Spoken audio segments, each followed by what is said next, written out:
हिंदुस्तान एक मुल्क नहीं, एक सोच है और इस सोच को। नमस्कार दोस्तों, स्वागत है आपका एक बार फिर से।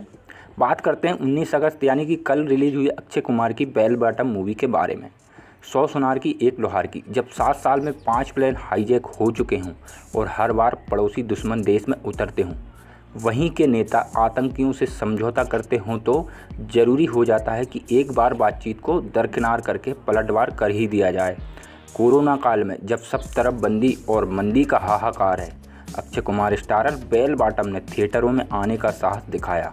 भले ही अभी सिर्फ 50% दर्शकों के साथ सिनेमाघर खुल रहे हैं, मगर यह फिल्म सिने प्रेमियों को आकर्षित करने का दम रखती है। इसकी सफलता दूसरे निर्माताओं को भी हाल में आने का साहस देगी।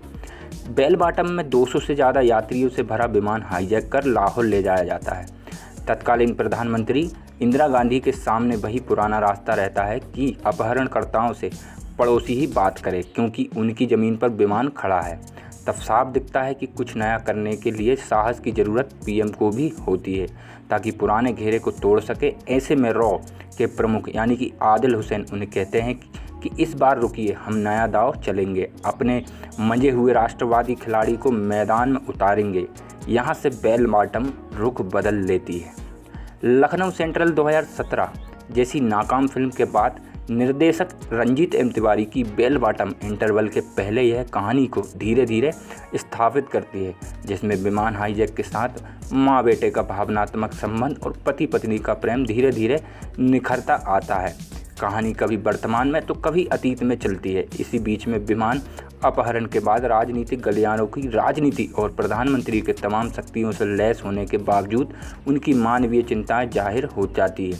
यहाँ भले ही थ्रिल नहीं होता जिसकी दर्शक फिल्म से उम्मीद रखता है, लेकिन निर्देशक बांधे रखने में कामयाब है। लेकिन जब साधारण जीवन जीने और अंग्रेजी, हिंदी, फ्रेंच, जर्मन भाषाएं जानने वाला तेज याददाश्त का मालिक अंशुल मल्होत्रा जब रॉ के तेज तर्रार एजेंट कोडनेम यानी कि बेल बॉटम अक्षय कुमार के रूप में अवतार लेता है, तो फिल्म की रफ्तार बदल जाती है और रोमांच की चमक दिखने लगती है। इस हाईजैक की कहानी में विमान अपहरण के साथ अंशुल की निजी जिंदगी के भावनात्मक सिरे भी शामिल है। वह क्यों रॉ में आया और क्यों हाईजैक की घटनाओं का बहुत गहराई से अध्ययन करके विशेषज्ञ बन गया। कहानी में ट्विस्ट जब आता है जब प्रधानमंत्री यानी कि लारा दत्ता पाकिस्तानी राष्ट्रीय अध्यक्ष जिया उल हक से कहती है कि आप लोग आतंकियों अपहरणकर्ताओं से बात ना करें, हम खुद आगे देखेंगे कि कैसे क्या करना है।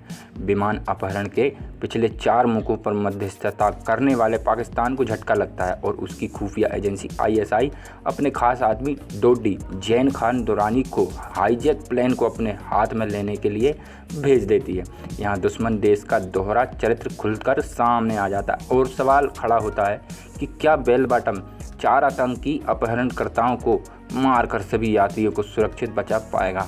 इस सवाल का जवाब फिल्म में आगे मिलता है। 1980 के दशक की यह कहानी सच्ची घटनाओं से प्रेरित है। असीम अरोड़ा और परवेज शेख की इस लिखी फिल्म को रंजीत तिवारी ने कसे हुए ढंग से पर्दे पर उतारा है। 123 मिनट का यह एंटरटेनमेंट दर्शकों को करीब करीब पूरे समय बांधे रखता है। 53 साल के अक्षय कुमार के लिए यह फिल्म बड़ी राहत लाई है, क्योंकि 2019 में केसरी, मिशन मंगल, हाउसफुल 4 और गुड न्यूज के बाद वह ज़बरदस्त फॉर्म में थे। मगर 2020 में कोरोना के कारण उनकी सूर्यवंशी फिल्म रिलीज नहीं हो सकी और OTT पर आई लक्ष्मी को खूब विरोध और आलोचना सहनी पड़ी। रॉ के एजेंट के रूप में अक्षय बेल बॉटम में जमे हैं और अपनी पीढ़ी के एक्टरों में सबसे ज़्यादा फिट नज़र आते हैं।